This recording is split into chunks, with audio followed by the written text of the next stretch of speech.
سنیں، مجھے میری کتابیں پکڑا دیں، آرزو نے نہایت تمیز سے پکارا تھا۔ فی الحال اس کے پاس کوئی دوسرا راستہ نہیں تھا، وہ اکیلی اس روم میں تھی اور دانیال ہی فی الحال اس کا سہارا تھا۔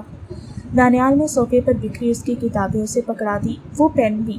وہ جانے کو پلٹا جب وہ پھر لب دبائے بولی تھی۔ دانیال نے بری طرح دانت کچکچائے جبکہ آرزو اپنی ہنسی ضبط کر رہی تھی۔